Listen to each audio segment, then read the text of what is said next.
Teacher, you may go.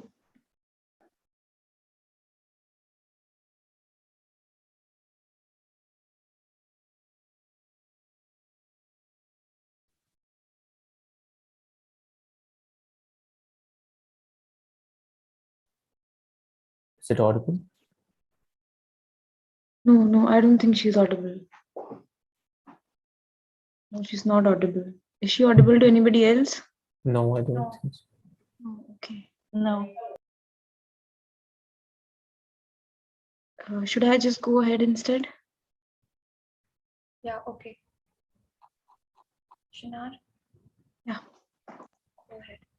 All right.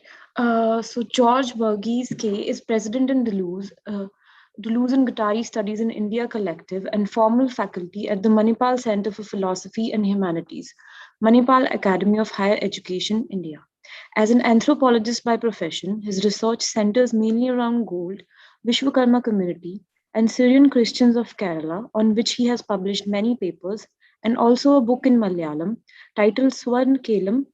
He has also published many papers on social and anthropological theories, as well as philosophy. His other major research interest is continental philosophy, especially that of Deleuze and Guattari. He has co-edited the special issue of Deleuze Studies titled Deleuze in India 2018 with Paul Patton. His latest book is published by Routledge titled Deleuze, Guattari in India, exploring a post-colonial multiplicity, and it will be published in 2022, which is co-edited with Ian Buchanan and Manoj NY. Now I please welcome Sir George to take over. Thank you.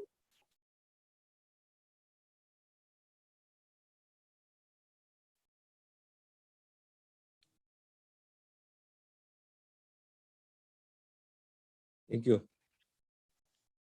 Am I audible? Yes, you are. Okay. So I can go straight. So let me welcome all of you to this non-plenary session. I will straight away read the bio of the first speaker, and we will start with that. The first speaker is Rafael Limon-Gelli. He's a doctoral student in education from the University of Campinas, Brazil, and holds a master in education from Federal University of Sao Paulo, Brazil. He completed his bachelor in social sciences from Pontifical Catholic University of Sao Paulo, Brazil in 2013, and also pursued technician in performing arts from Institute of Arts and Sciences, Brazil. He has published the following poetry books: Cretino, edited Patua 2013, and Duna, edited Patua 2018. He's currently a member of Transversal and Lima Insurgent Laboratory of Anarchist Machines, both research groups from the University of Campinas, and organizes the Flippay Pirate Literary Festival of Independent Publishers. There are 3 speakers in this session, and each speaker can speak up to 20 minutes. And after all the presentations, we'll go for a question and answer session later. So let me invite Rafael Limon-Gelli to present this paper. Thank you, George. It's a pleasure to meet you through this screen. Thank you for the introduction. Just before I start my presentation, I just saw this movie that Manoj and the organization showed us to us, and I saw so many faces and feel this warm in my chest, recording the conference in the camp in 2019. It was amazing. So thank you all again for organizing this conference, and thank you, Manoj, and the whole team for this warm reception. That's always so pleased to be here. So I'd like to start with a video. I don't know if I'm allowed to. Okay, I'm allowed to share my screen. It's a very short video with 45 seconds. Okay. No, it's not this one. Okay. Oh.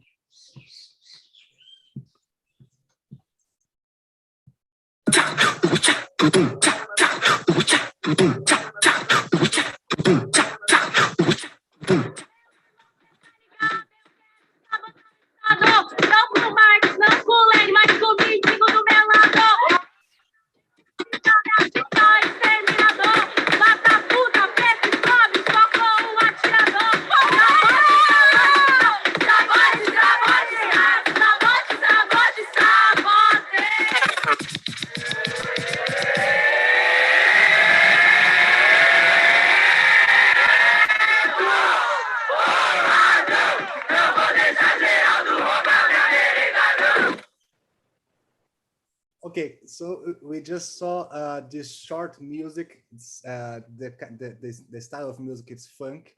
It's a very popular music between the young people. And those students, they were occupying schools in São Paulo in 2015. So what they were singing, it's in Portuguese, sabote, sabote Estado, sabote, sabote Estado.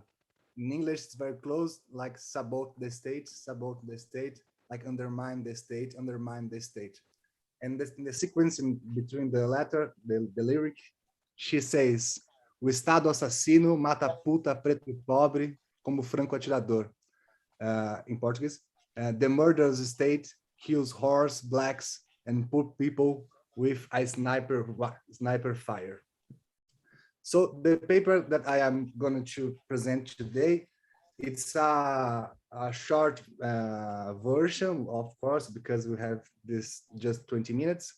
I name it by No Future, Ecosophical Rebellions of Educational Practices and the Struggle for Impossible Futures. I wrote a text to present, so I will be reading and talking the both of them together. So starting, by analyzing students' school occupations during 2015 against the educational political reform of the Brazilian high school, this article attempts against capitalist realism.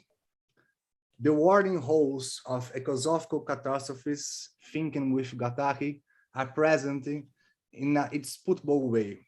By all means of perception, when opening the windows of the house or accessing global news, it seems that the structures of occupation of natural, social, and subjectivity resources are completely collapsed. The capitalist axiomatic and its incessant and inherent movement of expansion of its borders, as described by Deleuze and Guattari, deteriorizes by devastating an existential field and reterritorializes it by capitalizing its forms of realization. Mark Fisher urged us to explode a rebellion against capitalist realism that does not allow us to conceive any change in the history directions beyond capitalist societies. So to guarantee a kind of subjectivity forged of individuals that are increasingly malleable, resilient, and disposable to the system, several social practices such as policing, incarceration, and educational programs are developed. A huge number of educational projects arises with the mission to subjectify large population layers to resilient subservience to the constant creeps of expanding capital forces. At the same time, several rebellions explode in Latin America, popular uprisings claiming the invention of other worlds, denying capitalist realism as an irremediable system. Those uprisings are set on fire mainly by young people and students in solidarity with native people and workers. The hypothesis of this article is the urgence of inventing disruptive forms of sociability and ecosophy that foster the dispute for imaginary of new worlds and other futures, an educational orientation away from the neoliberal and authoritarian premises that disputes the production of revolting subjectivities hungry for the invention of new impossible futures. So it was the first part. Second part, the struggle is for a liberated life. Young people vibrate and make creak of the series of devices that try to train the life as an adult. The faith in social security, loyalty to work, the abdication of pleasure, and the delirium in the name of a good health to serve the state, and etc., can make a one to live and die in front of the TV or scrolling the timeline of his smartphone, the sedentary life, the status life. An adult is free to live a uniform life, Whenever as owner of a multinational or owner of a newsstand, or a worker, or a pimp, a thief, a policeman, everyone is forced to be free to choose between eating Burger King, McDonald's, or another franchise, or looking in the garbage at those places for leftovers. A life free to choose between possibilities already established by other people and usually for the maintenance of their power and dominance. So new practice of sociability around the countercultures and autonomous political associations spreads everywhere.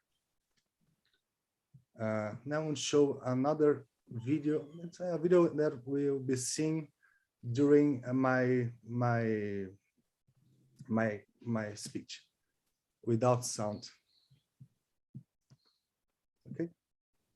So there's just some images that can talk with my communication. Destroying capitalist realism. The neoliberal imaginary is the product of certain mode of rationality, the product of a normativity, that is, of a new regime of the normal.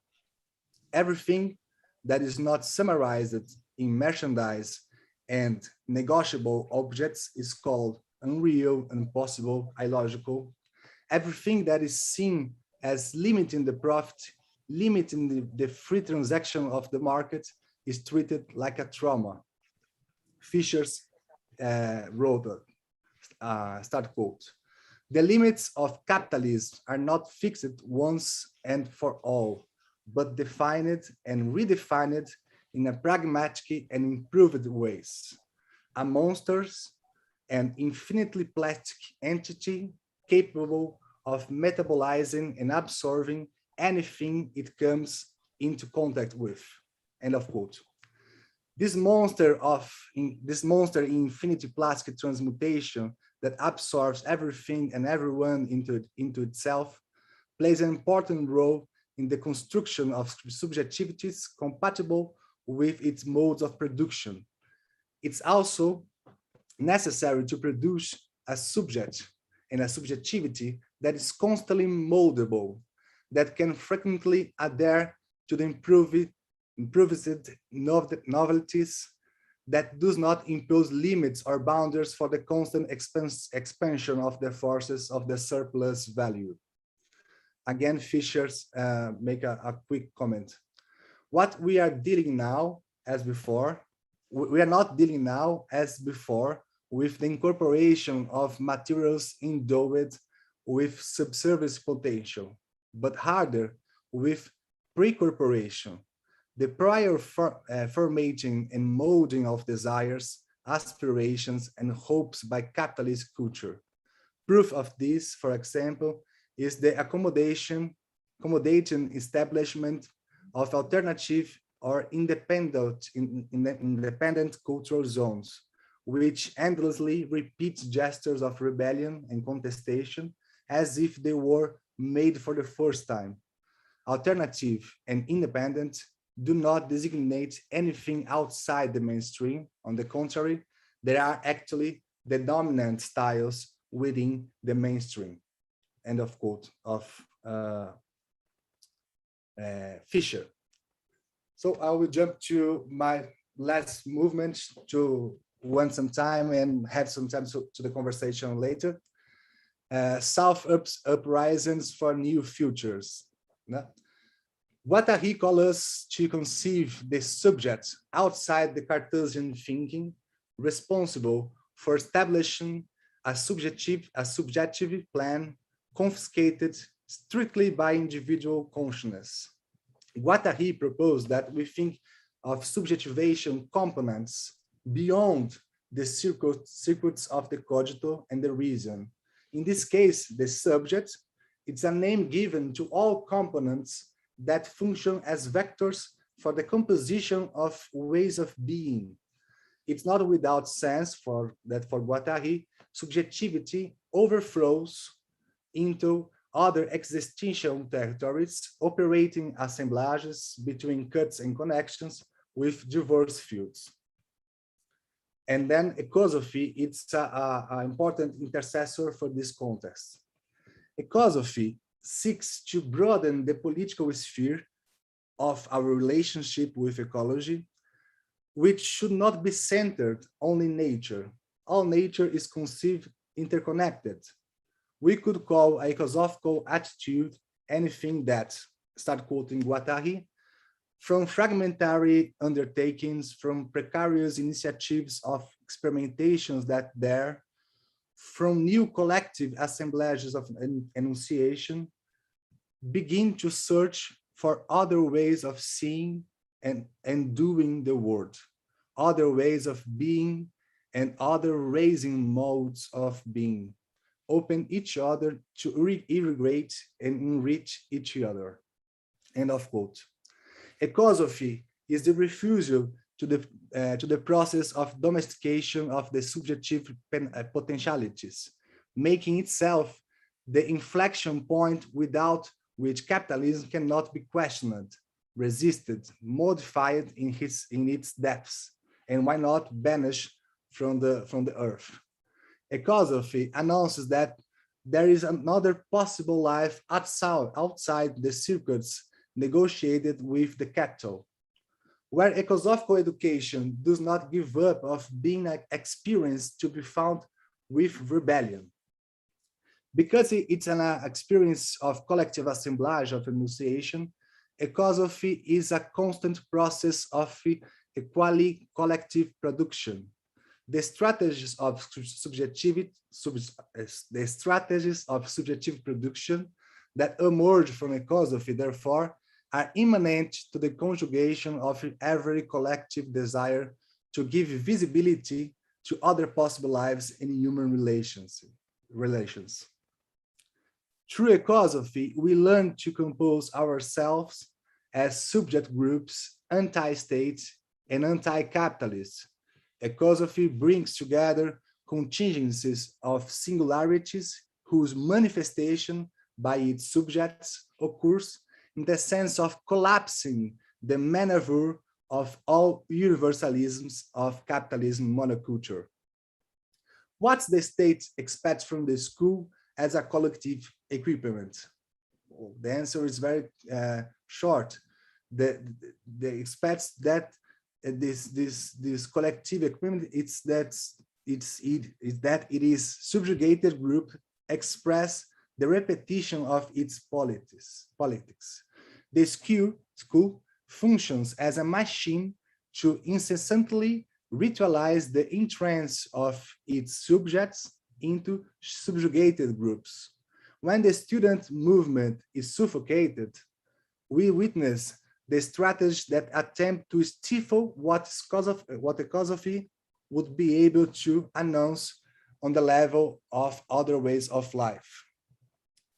Subjected groups, opposing to subjugated groups, destabilize any system of social relations built on subjugation because their goals are circumstantial to the sensitive relation of mental, social, and environmental ecology in a given place.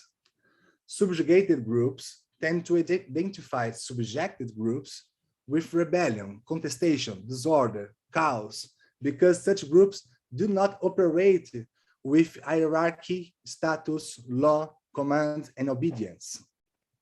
When the government of the state of São Paulo in 2015 in Brazil, which is the most populous and richest state in our country, tries to promote a policy of closing schools, do its neoliberal policy of cuts in public investments, it was surprised at which student subject groups, producing a snowball effect. The students occupy the school, and this occupation, an ecosophy was produced. This occupation happened very quickly. In 1 week, you have like 200 schools occupied in São Paulo, in our city, And after 2 weeks, we have in the whole country, in another cities, other students also occupying their schools. So it was a huge movement without leaders that work in a viral movement. So keep going, keep reading. I'm almost ending. The subject groups go out of control of the state bureaucracy because they constituted themselves as subject groups. That is, without premeditation, without a leaderhead, without a political party. The occupations slept like nomads to the desert, making themselves one with the immanence of the school itself. Even though the state used the police power, the students make it itself invisible to the policy. In the schools, the subject groups held debates, they undertook reforms in physical structure of schools, they cultivate vegetables, gardens, they brought together the social communities with parents, educators, and they called bands to make shows and concerts. They rethink the place of the public school in the society. They proposed a very clear goals regarding the defense of the school, but not this school, another possible school, or another impossible school. So last two phrases, ecosophy, by bringing together all the components responsible for the ways of being, demands the constitution of subjective groups. There will be no new future without the composition of subjective groups. If I have 30 seconds, I'd like to show a last video, and then I will stop my presentation. I still have 2 minutes. Yeah, please, 2 minutes. Okay. Okay, just a small one.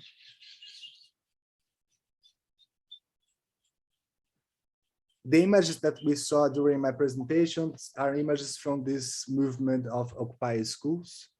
And I will show this short presentation of a theater group that was formed with those students, and they make this beautiful play, including in Paris and London. They travel around the world, and they make this last call to us.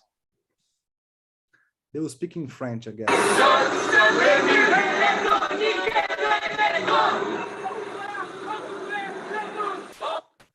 We will occupy the world.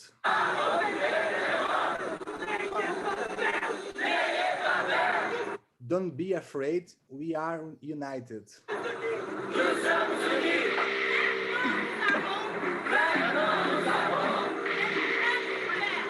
Now we have another color.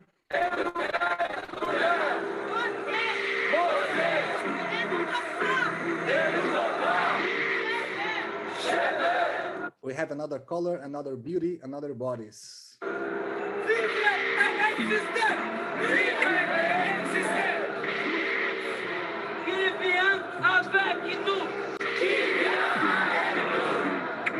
To live and to exist, who will come with us? So I'm making the same question to we all. Who will come with us to invent new possible worlds?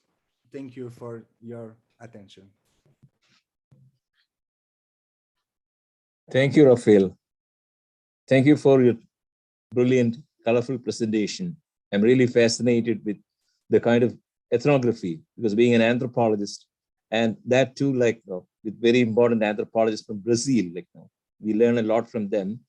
So this is brilliant, and I'm really fascinated to see this. So we'll take the questions and answers at the end. So this is the time for me to invite the second presenter today. So let me read out his bio. The next person to present is Fares Chalabi. Was born in Beirut in 1977. He obtained his BA in philosophy in 2002 from the Lebanese University, and also holds a diploma in architecture from Alba in 2004. He continued his studies in philosophy at Paris 8, where he obtained a Master 2 in 2008 and his PhD in 2017. Today, Chalabi teaches philosophy and art theory at AUB and intervenes in ALBA and USJ. His main fields of interest include the study of ontological argumentation, ethics, and aesthetics, in line with the Deleuzian approach. Now over to Faris Chalabi.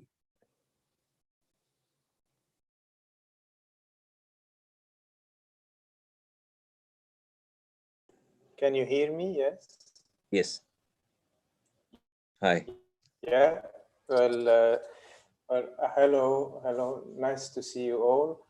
Well, I'd like to thank the Deleuze and Guattari Studies in India, and I'm very happy to see you because we only communicated by email for organizing all of that.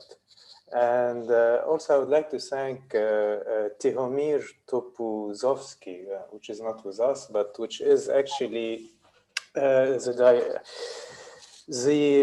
director of the Mokka Museum in Skopje in Lithuania, and he actually asked me to write an article for the large glass journal that will be published soon, and the content of what I'm going to say is related to that. Actually, Tihomir's request or invitation consisted in an invitation to reflect on the COVID situation. And when he invited me to do that, my first reflex was to think about Foucault's writings on the plague. And I thought that something is not really fitting if we assess the COVID situation by the categories or the concepts which were developed in Foucault's description of the plague. Because I thought then that the plague situation is highly disciplinary in its treatment, while what you are witnessing here with COVID in terms of its assessment and treatment pertains more to controlled societies. So I thought that it would be good to make a kind of comparative study between the major lines that characterize disciplinary societies in contrast with what characterize controlled societies, to see how these two organizations function in the first place, and second, to see how forms of resistance can issue from the structure of these organizations. So I will start with the disciplinary societies by showing you some slides. So I'm going to share my screen. I think, are you seeing it? Yeah. So how can I do this? I hope you're able to see the pictures. Yeah. Yeah, it's being shared or not really? Yes, it's being shared. Okay, so you see the. Yes. Okay, perfect. So I'll keep it like that. It's easier for me to manage. So you see the enunciation of power, as Deleuze calls it in his Foucault's book, the diagram of power, meaning the way we can enunciate power in the disciplinary societies, is to impose a conduct on a multiplicity in a closed space. Practically, the problem in disciplinary society is what you can do with a bunch of workers, like 1,000, 2,000 workers. What can you do with them? How can you organize them in order to produce a force which is bigger than the sum of the parts? Meaning, we need to organize these masses to be able to produce efficiently. Now, the solution for that is, or one of the solutions is the analytics of space-time, as developed by Foucault in Surveiller et Punir, Discipline and Punish, where he says that when you have a mass, if you enclose it in a space, and if you assign a specific place for each worker, you will be able to have a kind of comparison between the workers, and this will allow you to know who is lagging behind and who is doing what. So by assigning specific places to workers, students, sick leave, whoever you want to govern, this allows by a single glance to know who is doing what and to know who is what. Foucault gives the example of schools in the 19th century, where let's say if you are a good student, you are on the front row, and if you are rich, you are on the right side. And if you are poor, you are on the left side. So if you are a bad student and poor, you end up at the back of the rows and on the left. So this allows, as you can see in this picture, kind of system of surveillance, which is achieved by a simple glance. The professor or the surveillant only needs to look at the classroom to know what is going on, or you only need to look at the factory to know what is going on. Now, this hence the analyticity of space-time is a solution to organize a mass, a multiplicity in a closed space in order to make it productive, and it leads to readability. Now, what is readability in this case? It is to be able to get information just by looking at the positions of the individuals in a classroom or in a factory. So readability here, I think, must be a bit contrasted or distinguished from the readability that Foucault talks about that pertains to the Middle Ages. So it's not a readability of symbols and sign. It's really a readability that needs a pre-organization of space-time that will allow the governors to know what the governed are doing by assigning them to specific places in space and time. Now, of course, if you want, this is epitomized by the panopticon, where each individual has his own space, and you can know what each one is doing and follow and track that in space and time, which is, for Foucault, the beginning of individualization. Now you see, the notion of the individual appears when a person is asked by the established power to perform specific tasks at specific times. This is when you start developing your capacities, mental capacities and physical capacities, in order to cope with the demands of, let's say, the factory director, the school teacher, so on and so forth. This is when you start developing these capacities, because you have to coordinate your body and mental activity with the others and in accordance to a specific task. If we read Taylor's the principles of scientific management, I think it's very clear how you individualize a worker when you assign to him very specific things to do. You know, the examples of Taylor are quite interesting. He says, for example, that if you want to shovel, if you want to shoveling to carry sand or whatever, you will have to manage the fatigue of the worker by calculating a size for the shovel, the times of rest, when he needs to shovel, how much, so on and so forth. And actually, all of these segmentation of space and time and activity is what is going to individualize the, in this case, the worker. Hence, you see, readability, analytical space-time, and individualization, they come together. And you don't find this only in the industries or schools. The way to understand the medical gaze, as developed by Foucault in The Birth of the Clinic, is also under the paradigm of readability, meaning you read symptoms. In the clinic, you read symptoms, meaning you decompose the disease into atomic symptoms like fever, cough, muscular pain.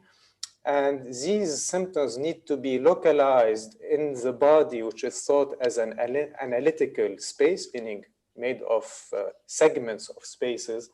And depending on how these atomic symptoms appear on the body and the order in which they appear, you will be able to define the disease. So you have readability functions in this case as an overall organization of the gaze in the disciplinary societies. Now, as I was saying, that Taylor really shows how discipline is going to individualize by building capacity. So you see this photo. If you want to have your head straight for an hour, if you're in the army, well, you have this little needle here that will help you do that. It's here. And this is one of the, if you want here, disciplinary tricks, because you have to maintain certain postures and the like for a while. Now, I was saying that with Taylor, you see that work is thought in accordance with or as a management of fatigue. Meaning, if you want to make a mass productive, you have to know how to organize its moments of rest and production, or else they will get exhausted too fast. And I think this is what is behind the idea, or one of the illustration of what Deleuze calls constitutive finitude. Now, what is constitutive finitude?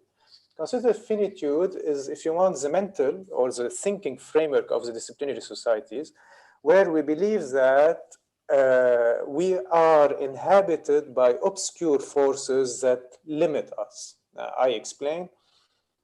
If you take fatigue and work, work cannot be infinite because we get tired. And actually, to think work and productivity will be to think tiredness and fatigue, as Taylor has shown.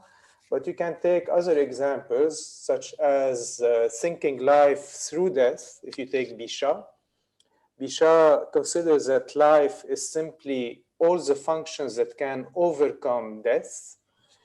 And hence, there's something inside life, which is little deaths or dying all the time. If you take sleep is a little death, digestion has its little deaths, the orgasm is a little death, so on and so forth. You have all kinds of deaths that inhabit life. And in the disciplinary era, the form of thought is this constitutive finitude, meaning we are carrying our fatigues, our deaths inside of us. And to be able to think a field, you will have to think its limitations. So if you want to think wealth and work, you'll have to think fatigue. If you want to think life, you will have to think death. And if you take Kant, for example, which represents this form of thought, which is a disciplinary thinking, if you want to think thought, you will see that thought is limited from within to the schematic categories, which are the categories that pertain to time. So thought itself from within is limited by time. And you have this trope of a constitutive finitude and practically the whole disciplinary era. Now, hence, we carry these obscure forces. If I'm showing you this picture, is that to discipline yourself, you need to be able to tame these obscure forces. You know, Freud later will develop these obscure forces as obscure libido and the like. But to tame these obscure forces is the way to be able to become an individual. And this is what moves us into the third concept that I would like to explain in disciplinary society, which is the alienation. Now, alienation simply consists in accepting the authority of the other, meaning accepting the authority of the government, of the teacher, of the doctor, in order to attain your own full potential. Now, alienation means hence that we are alienated from within to our own potentials. There's a kind of distance within us because of these obscure forces that we carry, which are passion, irrationality, so on and so forth, fatigue, death, etc. And to be able to overcome fatigue, death, irrationality in us, you have to accept the authority of those who are in authority. And this is when you achieve yourself, meaning discipline, as Bentham used to say, is the route for happiness. See, Bentham, for him, you can only achieve yourself through discipline. And he used to dream of the panopticon at night as the perfect disciplinary machine. Now, if you fail to discipline yourself, we send you to the prison or to the mental hospital, which are institutions, as Foucault says, of over-discipline. Meaning, if you're lacking discipline, we will send you to a place that will give you a boost of discipline. And this is what Foucault uncovers in these institutions, which are much less medical than, they are much more disciplinary than medical as such, medical institutions as such. So when you accept discipline, alienation, you will be able to achieve your own truth, individuality, and freedom. Freedom is really thought in power, or those who support power, that you are free when you're able to tame your impulses or the irrational inside. So this is, for example, another picture from the asylum in the good old days. And you have these giratory chairs that will shake you in a regular movement for you to regulate your psychic flow, or you have the camisole as a straight jacket that will limit your movement if you are too agitated. Now, we change of time, the whole atmosphere changes, and you have something like that. You have the CIA siren servers, which can predict social uprisings 3 to 5 days before they happen. You see, today we don't police a city anymore by putting cops on each corner and doing a Haussmannian kind of urbanism. We police people by gathering their data and being able in real time to know what they're going to do by intersecting the data being gathered with databases. So we know that, let's say in Sao Paulo, you had an uprising, and before the uprising, people text each other and they say these specific words. So you have the processors, in this case, the CIA computers are going to intersect this data, and they know from recurrent words and the speed of recurrence that an uprising will happen. And you see here that we are moving from an analytical space-time into a real space-time. Now, virtual space is real space-time. Virtual space is the most real space-time that we had so far, because it's the only space where it's possible to gather a mass of information while it is happening.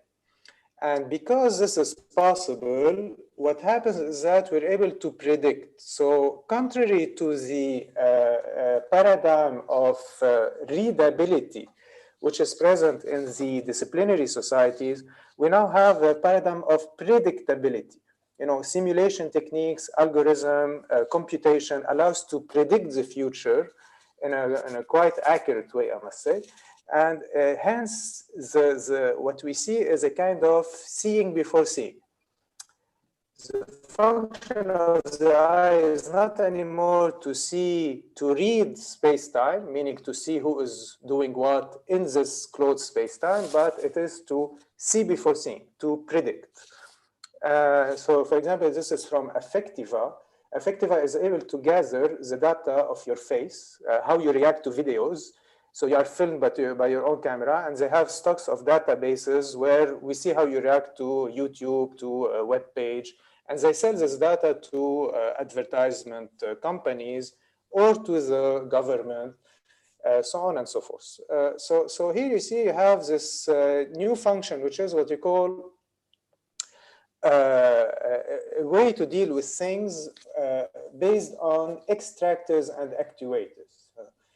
Now, why I'm telling you this, because you see, the disciplinary societies really are the place where something like an individual develops, because the individual has to control his capacities, or has to discipline, rather, his capacities in order to do this or that. I give you a very simple example. If you sign a contract under the disciplinary legal system, you have to call for your own moral, ethical, behavior or your memory. You have to remember to be faithful and to respect your contract. Can I make a gentle intrusion? Like 2 more minutes for you. 2 more minutes. 2 more minutes. Okay, so I will conclude. Thank you. So to conclude, so if you take something like Allstate and Smart Skins, these are extractors. They extract the data, and you have a direct intervention. Meaning, if you don't pay your rent for the car doesn't work. So we don't need anymore to call for your capacities. So just to conclude, this is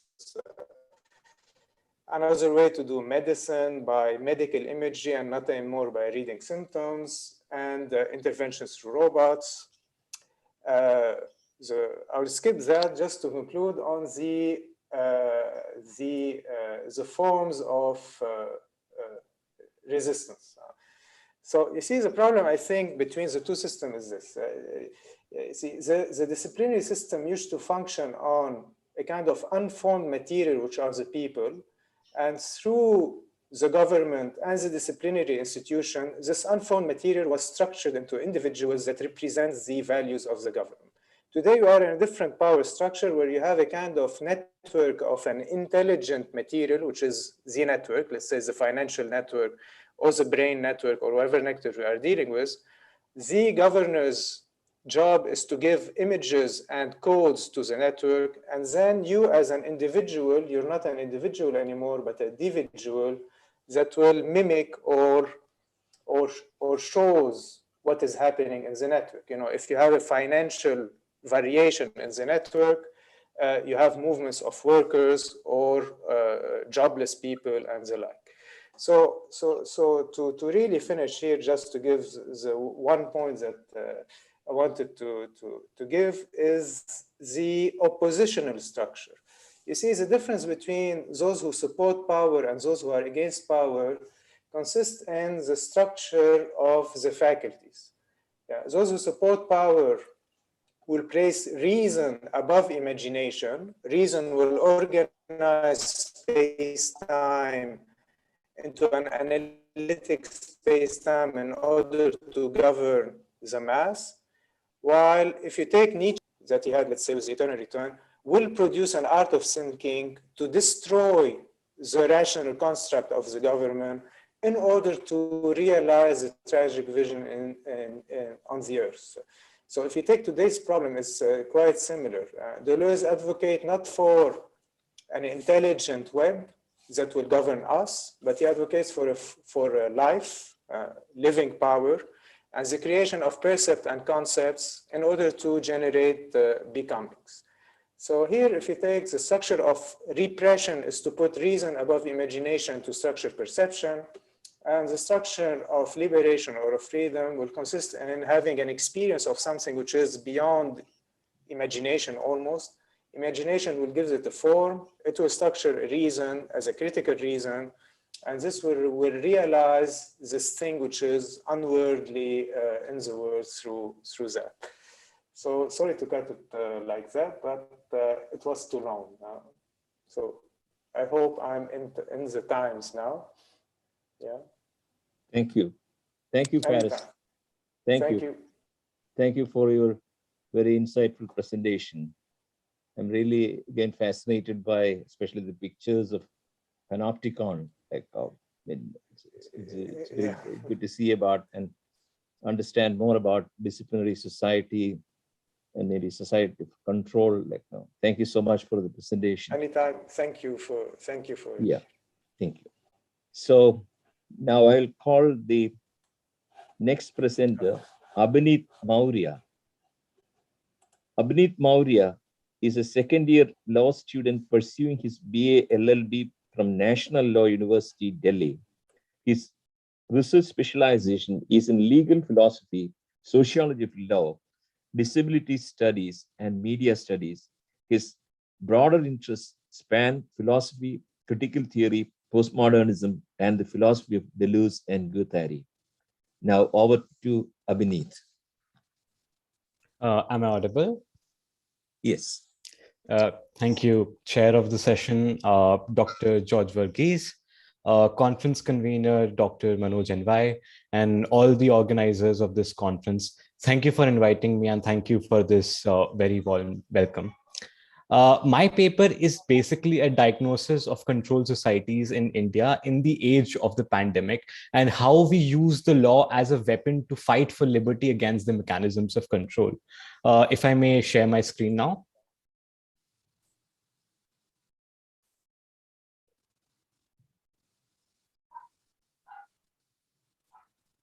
Is it visible? Yes, it's visible. Yeah. Thank you very much. Yes, it's visible. Before I jump into the contents of my analysis, it is necessary to give some context as to where I am coming from and what exactly it is that I'm trying to do. The first important element of this context is, of course, the motivation is coming from the specific condition that the pandemic has thrown us into, especially the upcoming students of higher education in the age of the pandemic. I am one of them. We are a batch of students who sort of entered college in the quote unquote Zoom university. We were a batch of students who gave their college entrance at the height of the pandemic and started our college in the online mode. And we are yet to step into the university campus and attend an offline class. And it is from that perspective that I related to the idea of controlled society. And from this perspective, the work of Deleuze in the postscript of the societies of control almost feels like a prophecy. I could see its elements all around me. And I will get into the substantive part as I go along my presentation. The second important element of the context that I'd like to give is the fact that the paper is written from the perspective of the field of law. Law as a field works within its own logics, which reflect the dominant political ideologies of wherever it is operating. In our case, it is liberalism. And it is very difficult for us to escape this logic while operating within the law. Law is obsessed with, as Margaret Davies puts it, the inside and the outside of things. Either something is legal or illegal, valid or void. It leaves out little possibility for us to explore liminality of things. The rules of evidence determine what counts as knowledge and what does not. Rules of procedure determine what set of actions result in legality and what set of actions result in illegality. And as Alexander Lefebvre points out, Deleuze has always been critical of the law in his writing, and he terms the law as abstract, moralizing, and limiting, as something that arrests thought rather than gives it free reins. But that should not be ground for us to reject law in toto, like creatures of ressentiment. Rather, what we need to do is, as Deleuze says, look for new weapons. In contrast to his writings and his interviews, we see Deleuze favoring what he calls jurisprudence over law. He says what interests him is not la loi or le loi.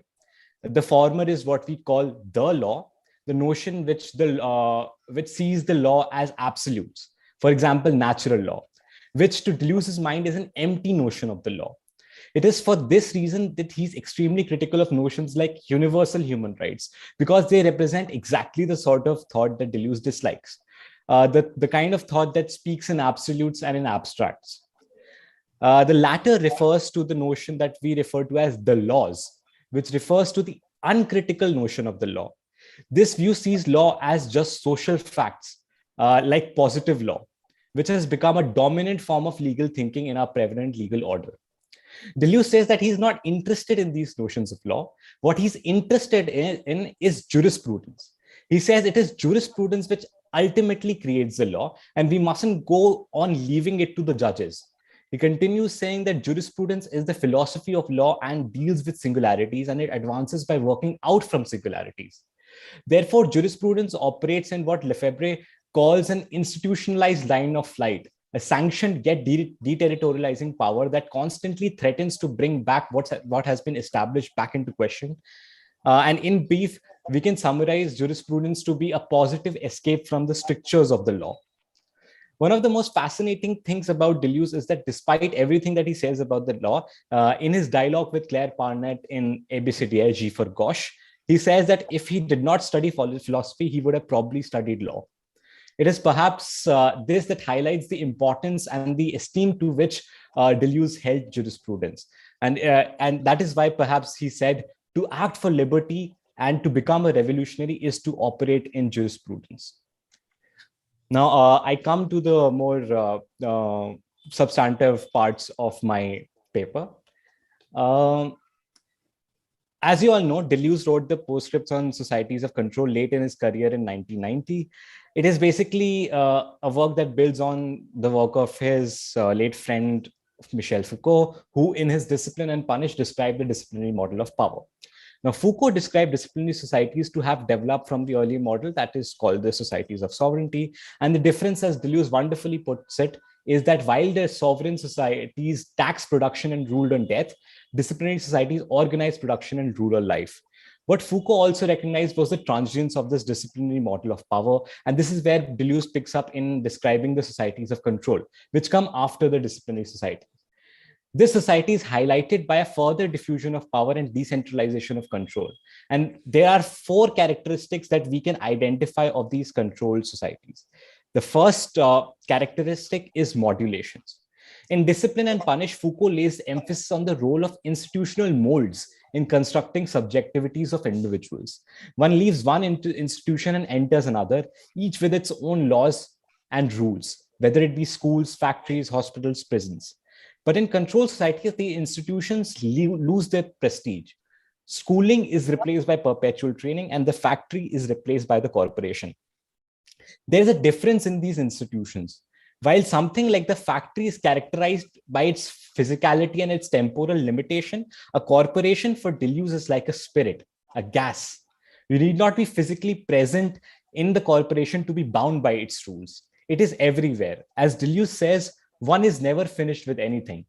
This is especially relevant in the context of the pandemic because the physical nature of the workplace has further eroded. This distinction between work and leisure has likewise eroded. In the model of work from home, when exactly are you working and when exactly are you at leisure? As opposed to the molds of the disciplinary society, the modulations of controlled societies are always reinventing themselves and forcing the subject to reinvent themselves along. This can be seen in the obsession of our age with skill development, especially in India. Students are expected to constantly learn new things, new skills to keep up with the job market, whether learning skills like data management, coding, or whatever. And this process isn't limited by the temporally limited structure or the nature of institutions like school, which is an institution of disciplinary society. A lot of hue and cry is made about the obsolescence of school as an institution, unable to keep up with the demands of today's life because of this. Compare schools to institutions of education that reflect the characteristics of the controlled society, professional colleges. Ever since liberalization in India, we have seen a push towards the proliferation of these institutions, whether it be IITs, IIMs, the NLUs, NIFTs, and the AIMS. The neglect in which more traditional universities have been left in favor of these specialized institutions can also be similarly observed. For instance, half of the funding of the Ministry of Education goes to the IITs themselves. And all of this can be seen as a symptoms of a shift in the Indian society from a disciplinary to a control model of power. The second characteristic is continuous control and instant communication. Of course, Deleuze did not count in his imagination something like Zoom while he was writing the postscript, but he did write about the internet, which was then in the nascent stage of its development. Here, continuous control and instant communication are two sides of the same coin. One makes the other possible. In sovereign society, communication was mechanical. Messages need to be physically relayed. In disciplinary societies, communication became electronic with telephones and televisions. In today's society, communication is digital through emails, through text messages, and through social media. This consequently results in an increase in not just the speed of communication, but also the volume. In the old times, it was probably not possible for my boss to contact me once I've left the office premises. But today, the entire thrust of the work from home model comes from the possibility of instant communication. In education, you no longer need to be in the classroom or the library to access knowledge. And there is a likewise pressure on you to constantly keep updating yourself, as I explained in the previous section. In its value and prestige, the degree has been replaced by the CV. With the rise of COVID-19, we have seen how there has been an attempt to enter a permanent state of emergency, a similar one which America saw after 9/11. The standard procedure is to show that the threat in front of us to be larger than it appears, and to extend the power of the state corporate assemblage to a level which would otherwise be objectionable. We keep fighting a war against an invisible enemy, and our liberties, whether economic and political, are curtailed. We can see this in the fact that India has recently instituted a cut in the corporate tax from 30% to 22%, citing pandemic exigencies as a reason. Companies have likewise reduced the income of its employees, giving pandemic as a reason. And all the while, the wealth of the billionaires in India and abroad have increased significantly in the pandemic. The third characteristic is the emergence of individuals and data bodies. Control societies are characterized by fragmentation. And Deleuze describes how in the control era, institutions as we know them have split into data bodies, and the individuals which traverse through them have likewise split into individuals. Take, for instance, an institution like bank. Instead of being a single institution dealing with subjects as in their disciplinary model, banks have split into data bodies of savings deposits, current deposits, credit lendings, insurance, etc. Similarly, the role of the banker has been subsumed by the algorithm, which works through these data bodies and makes distinctions. In the same way, we are no longer individuals traversing through these institutions.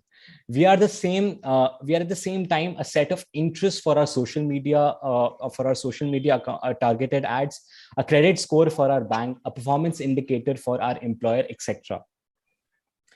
The last characteristic that I am going to highlight is the internalization of social expectation and the control of access.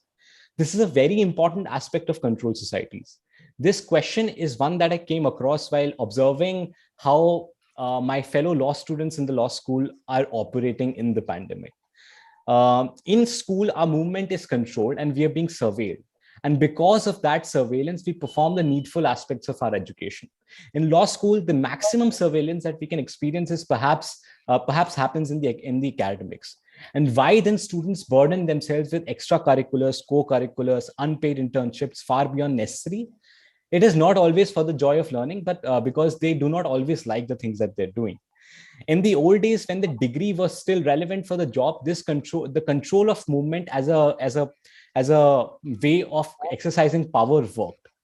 In the CV regime, the control operates through control of access. Students internalize social expectations not because of the restrictions of movement, but because they are told that if you do not do this, you will not get a job or will not land a scholarship, etc. Similarly, we can observe the plight of the workers of the gig economy. In the olden days of the discipline, the boss as an institutional head exercised control in restrictive movement. Fares in his presentation talked about Taylor's principle of scientific management. They epitomize and present the excellent example of the management of the older order. But in cases of workers of Zomato and Uber, there is no compulsion to work. No boss is there to institute a discipline. There is only an algorithm which determines the access to the wages on the basis of the performance of these drivers, internalizing in them the drive to be good valets or drivers, etc. With more free time that students have because of the pandemic, the students are doing multiple internships at the same time, and in hopes that they are not left behind in this rat race. And I very much relate to the ending lines of the postscript, which read as follows, and I quote, "Many young people strangely boast of being motivated. They request and re-request apprenticeships and permanent trainings. It's up to them to discover what they're being made to serve, just as their elders discovered not without difficulty the telos of the discipline. The coils of the serpent are even more complex than the burrows of a molehill." End quote. So, what lessons of jurisprudence can we take from this analysis of the societies of control in the context of India, in the context of the pandemic? An important principle that I talk about in my paper is data justice.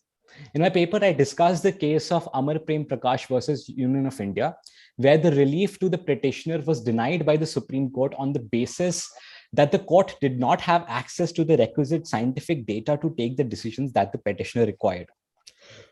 Of course, the questions of judicial propriety are always abound, but courts do not shy away from taking what are essentially policy decisions when justice demands it.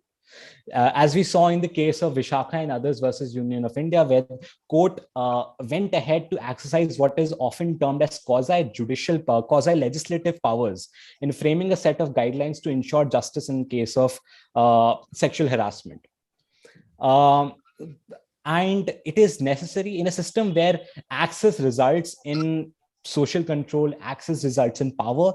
It is necessary to empower our institutions of justice with access to the data and the information that they need to carry out adequate justice. This I term the concept of data justice. Secondly, we need to move away from the question of individual rights to a question of individual jurisprudence. The paradox of privacy, which is basically a concept in data sciences, which says that the value that we place at privacy is not always that what is reflected in our practice, because to gain access to facilities like, for example, social media, people often give away their privacy. So the paradox of privacy then, is a real problem that we need to deal with.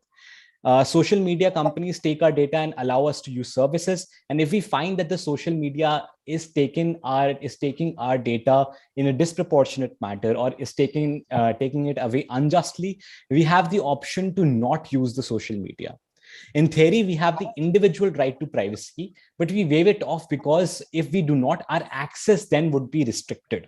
Access to services, access to all sorts of services that require of us to waive our right to privacy. And this is especially important, and in cases like the app Arogya Setu, which was made compulsory by the government for access to many of the services that the government provided.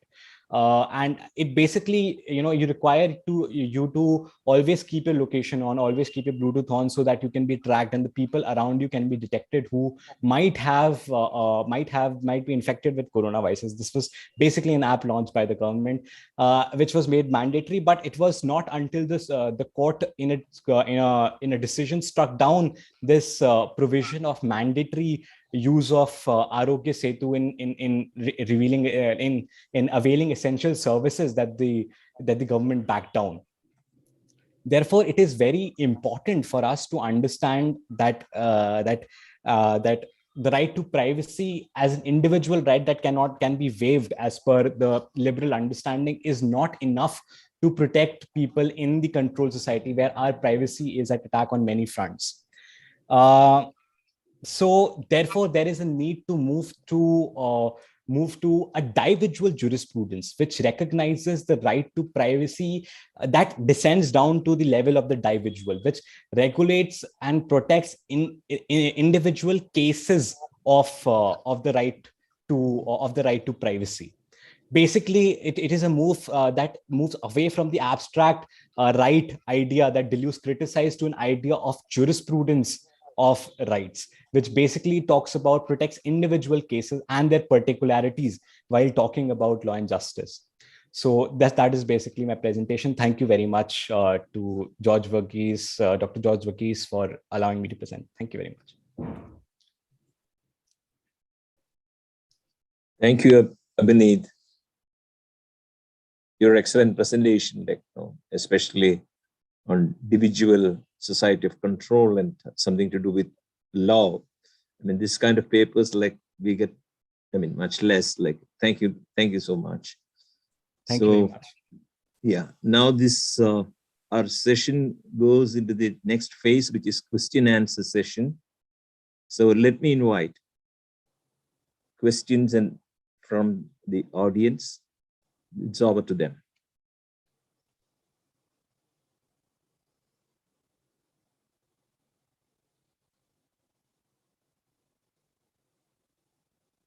You can type it in the chat box also.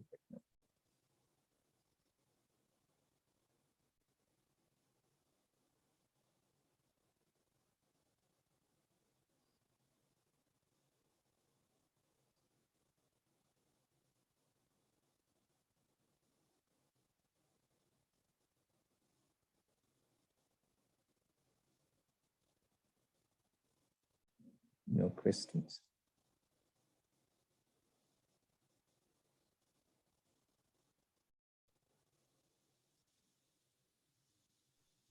Well, if there's no questions from the audience, No. Can I make a comment about Faris? Yes, and please. Abinet?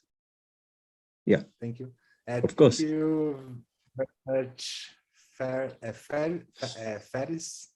Thank you very much for your presentation. Thank you very much also, Abinet. I was thinking about what you said.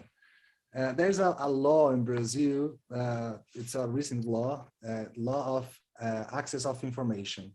So any information that the state captures, you can have access if you make a requirement. So an artist make a requirement to the police to get access to the images of the small cameras in the bodies of the observants during these protests against that protest I showed to us. And he make a piece of art of how this camera works to recognize each one of the participants of the protest, like looking for the shoes, the belts, tattoos, recognition, facial recognition also. But in this quite image, I can see that we don't have like a shift of society, but a superposition of layers. We still are in the disciplinary society, but with this superposition of the layer of a biopolitical society. And nowadays there's a group of research here in Brazil, in São Paulo. They are talking about eco-political regime, because we are moving away from the bio to try to dominate the whole cosmos, like the planet, Earth, the moon, Mars, the galaxy. So I'd like you, if you can talk about, both of you, you both was touching this subject, about how do you see the superposition of layers of these different regimes? I don't know if I make myself clear. I'm just trying to elaborate some ideas to conversation. Faris, would you like to go first? Okay, I will start. Well, thanks, Raphael, and yeah, I think indeed it's you hear me. There's Foucault talks about an archaeology of power. So you have a coexistence of layers. If you take Amazon, Amazon is superimposed on the normal retail stores. You have still retail stores, but you have this superimposition of an electronic or cyber layer or control layer. Now, what do I think of that?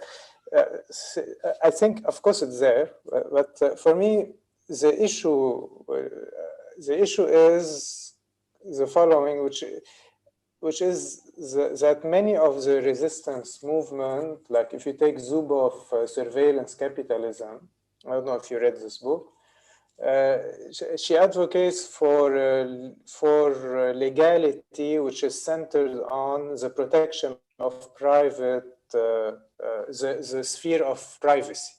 And if you take Snowden too, he advocates for the protection of the sphere of privacy and some democratic discourse and agency and the like. I hope I make myself. I mean, Zuboff advocates for the good old democracies where you had to vote, to take decisions, to honor your contracts, so on and so forth. And she thinks that in the new legality, which is what we call under contracts, where when you sign, if you rent a car, to go back to this example, you don't need to honor your contract, because if you don't pay, the car stops to work. They send the signal and the car doesn't work. So this, for Zuboff, thinks that this is a shortcut as to our responsibilities, civic duties. And her critique, in a way, is to go back to individualism, responsibility, democratic voting, and the like. Me, I think in this overlayering that resistance that claims these values is anachronistic.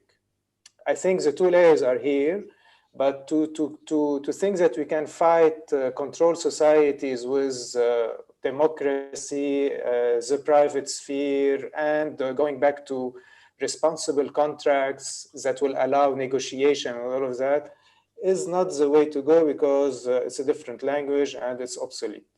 So I leave the time for Abinet to reply, because I think he's more into legal issues than me. Thank you, Faris. I agree that about the archaeology of power and how power can exist, the institutions the sort of modes of power that are described by Foucault and Deleuze can exist in layers. And it is very true that even when Foucault was writing, I mean, I'm maybe wrong, but he did not agree that the model of disciplinary power has completely replaced sovereign power, and that also coexists with our institutions in certain pockets. And I think a very interesting case that I sort of come across while I was just researching for my paper is how can, even in our emerging era of control, how the powers that are of the nature of sovereign societies can also coexist with us. I think a good example may be the case that is in Afghanistan right now, where we are seeing a sort of a reversal to the sovereign model of power, with its traditionalism in its institution that is trying to be introduced by the Taliban government. But at the same time, it is also modded with the kind of technologies that enables it to exercise power in the manner of a disciplinary society and also in the manner of control society. So I think Afghanistan is a very good case if we want to study about how this archaeology of powers can work. And as far as this is concerned, I think it's thank you to Rafael for pointing it out, because that also highlights the importance of jurisprudence, as Deleuze called it, in trying to combat this layer of these layers of different modes of power existing. Because if you have one law that sort of that dictates the rights of an individual from an abstract perspective, you sort of lose out on how these mechanisms can defeat the right provided in various different ways. So there is also a need for layers of protection that various modes of power can in the ways in which various modes of power can attack our rights. We also need several layers of protections and several kinds of protections that need to be instituted for us to defeat these ways in which power is arrested. I think courts have a very important duty, because it is not possible for a positive law, for legislations to sort of to just from the get-go institute such kind of laws and such kind of protections in the place. And it is important for the courts to interpret the laws in a manner that the actual expression of the law and the intent of the law is preserved, and not just the letter of the law that Deleuze called the laws, les lois. So I think that further highlights, and I thank you for this. I did not actually think of it before, and it's very interesting perspective to analyze the dangers that are posed by these emergent modes of power. Thank you. Thank you. I think there is time left actually for the questions. Like, no, I still invite questions. Yeah, please. Please.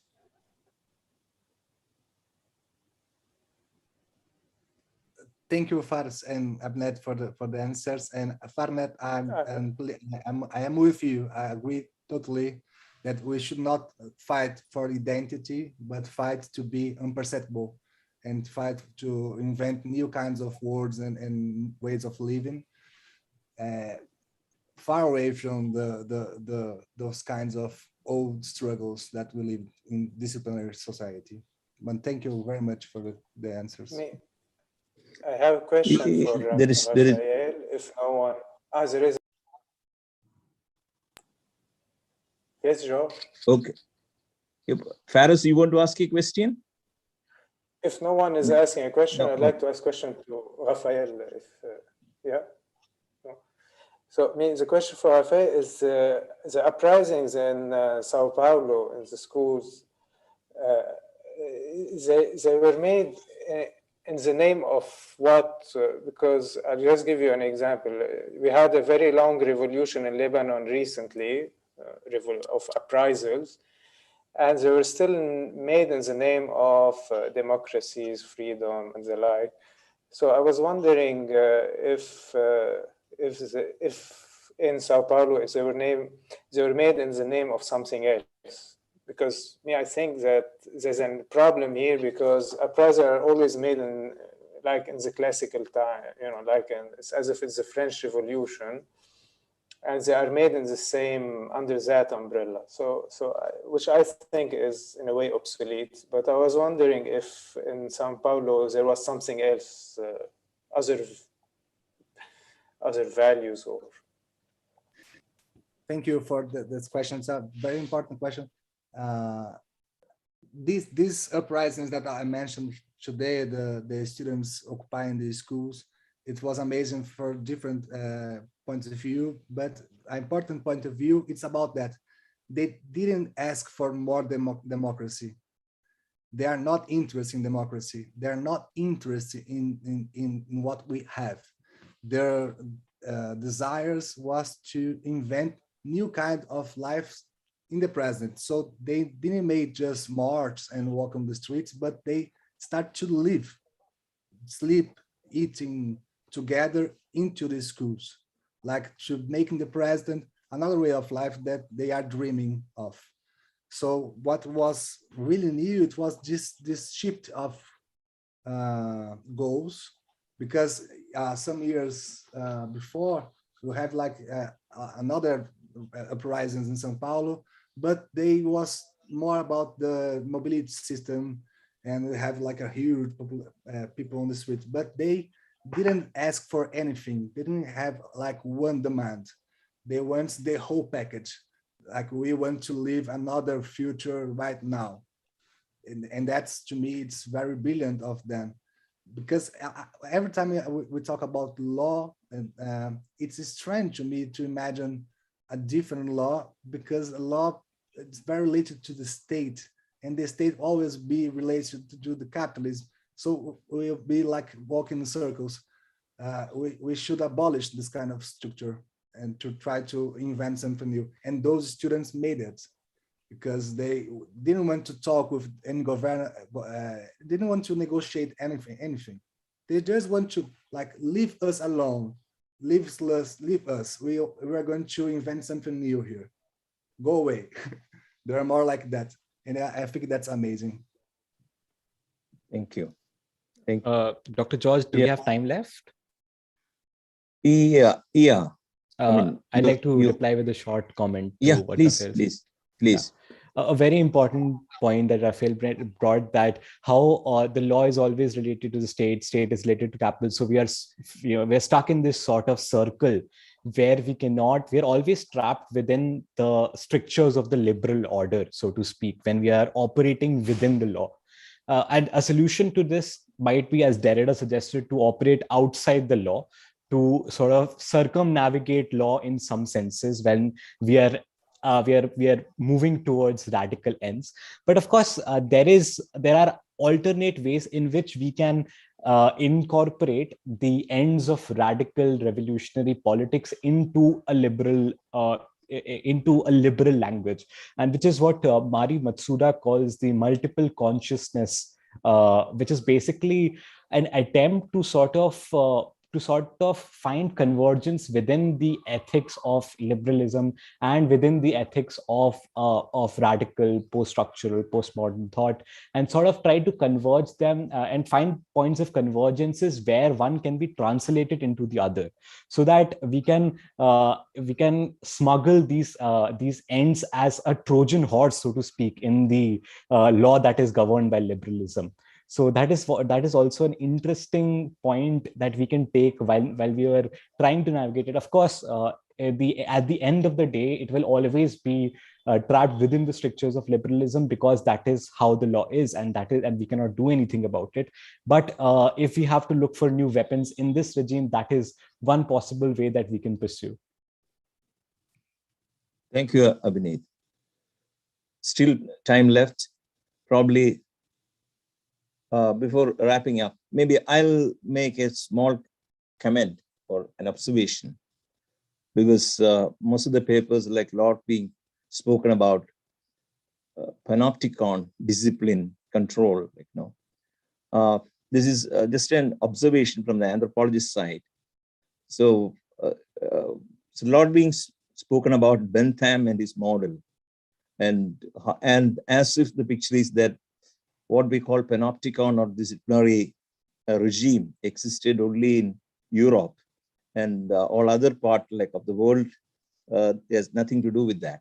But recently, I read a paper by Simon Schaffer. I mean, he's a historian of science, very famous, illustrious historian. And he was speaking about exactly going into what we call this development of this benthamite panopticon. And what he found out, what he argues is that this was first experimented actually in India, because at the same time, when Bentham was coming with his theory, there was another famous educationist, Scottish, I think Andrew Bell, and another person, Joseph Lancaster. Both of them educationists, they took straight away this model to India. That's very famously called Madras system of education. And once they tried it here, experimented here, then they took it back. And the important thing is that India at that time had a very efficient, a primary system of education, what we call in Madras, that part we called Thinai schools, like that. It was a mass education. And the way they study by rote, especially multiplication tables and all that, this is fantastically going on. But then the Benthamite models comes here and they completely reconstituted the structure, and that was literally completely the effacement of that fantastic system. And Andrew Bell is equally important as Jeremy Bentham and for developing the system. And from India, they took back the system, officially packaged, and took back to England and Scotland. And their mass education was later modeled on that. At that time, there was nothing called primary or system of education in England and Scotland at that time. It was from India they took this model and they implemented it. Now, this is not by me, but by a paper by Simon Schaffer, recently read. So I think there should be much more investigation or exploration to that aspect of what we call panopticon. It is not factory, or it had a colonial side also. It's very, very important. And also that India had such a thriving education at the basic level, which was later destroyed, where it was in Europe, they were not caring about children's education, because with a horrible picture of like factory system, chimney sweepers and all that. And it was from India, they took this model and occurred to them that our children should be taught and educated. So that is also very much there. So disciplinary society or panopticon is something not exclusively European. Yes, other sites, other areas of investigation, especially a colonial side to that. And I hope that we will do more research on that side. Thank you very much for your brilliant presentations, all three of you. Thank you again. So now I will wind it up here and over to Manoj and Meenu. Thank you. Thank you very much. Thank you. Thank you, guys. It was amazing. Thank you. Next time, let's see each other in India. Yeah, hopefully. Thanks, Rafael. Thanks, Afneet and Fares, for your presentation. I was actually having a heavy head and headaches. That's why I was completely away from discussion for quite some time. We were like handling the sessions from morning onwards. And we have the next plenary session happening in another 15 minutes. We will start the next plenary session. That will be the final plenary of the day and the 7th plenary session of the conference. And we have 3 eminent speakers joining us today for the last plenary. It's Erin Manning from Concordia University and St. Slab, Canada. Gary Gunnescu, another Guattarian scholar from Ontario Tech University, and Janice Scholz from Alvernia University, USA.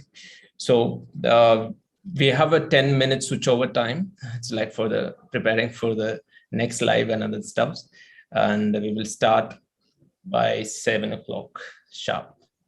So please stay. This is the same link that we're gonna use. So stay back, or if you're moving out, then please come back and join us for the next session and the discussions ahead. Yeah, thanks. Thanks, Manoj. I hope you get better soon for a headache. Nice. Nice to see you, Rafael. Nice to see you too. It must be exhausting to be in the whole sessions. So yeah, last passing some thoughts to you. Last 2 days with the headphones on, it's like Yeah. Yes, I can imagine. So Okay. I'm wishing to you like good energies and good vibes to reach you in India and the cosmosis of the mechanosphere. So Yeah, quite nice to hear about the protests in Brazil and all, right? We were just reminded of our times in Delhi, like when you came through, it's like came for the last year conference, especially that the Jamia protest, right? Yeah, the Jama protest. Yes, it looked like when I saw the Jama protest, I saw the same cartas, the folders, the images, the Yeah. objects. I thought it's very similar. Oh, okay, my people's here. They're also protesting and trying to invent some life here, some space to breathe. It was amazing. I hope we can see you soon in person. I hope. Yeah, Next sure. year, if you're organizing sure. again Sure. the conference. Nice seeing you all. Nice seeing you. Yeah, Faris, nice to see you finally. Yeah, We had a nice- lot of nice email to see you. conversations, but yeah. Yeah, yeah. Good to see you. Yeah. Hope you'll get better. Yeah.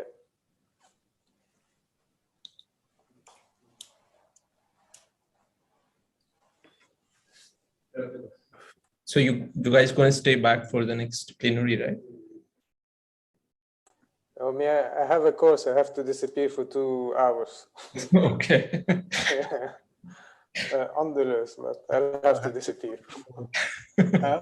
I Yeah. have to work out a little bit. So I'll be back after the next one. Okay. So have a Anyway. nice continuation to the event. Yeah, nice. See you. Nice. Ciao. See you then. Ciao. Bye, See you all. Nice meeting you. Bye. Thank you, Ciao. everyone. Thank you, Manoj, Faris, Rafael. Yeah. Thanks, Afnit, for joining us. Nice meeting.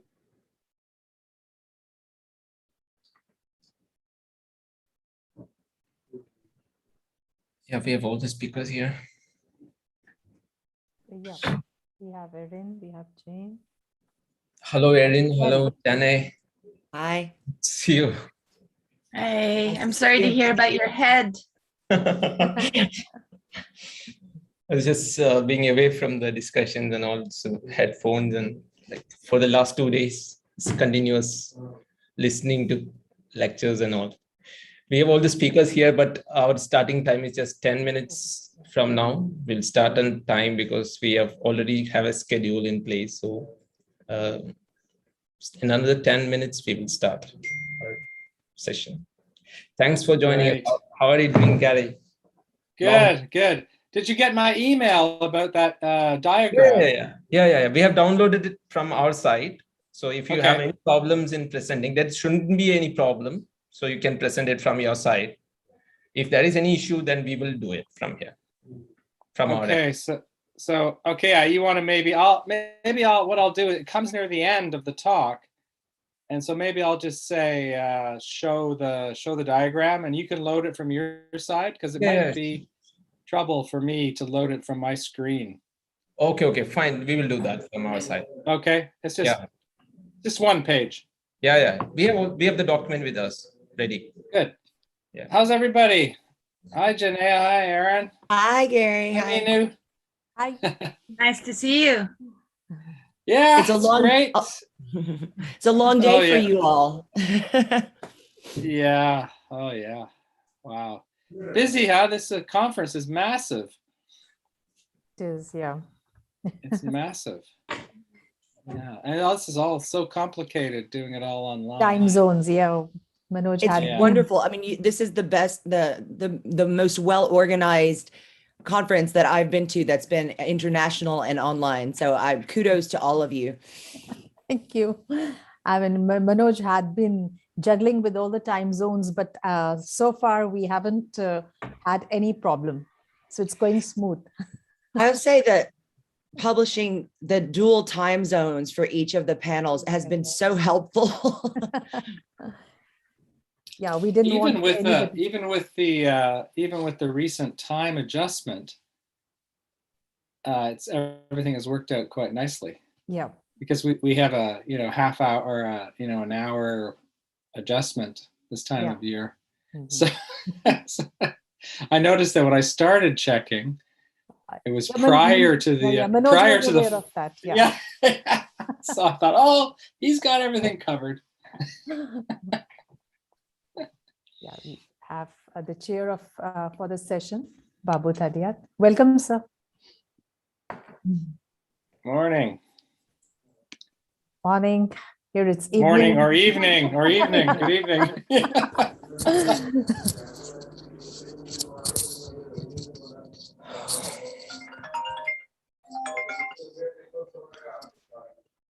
Chin on.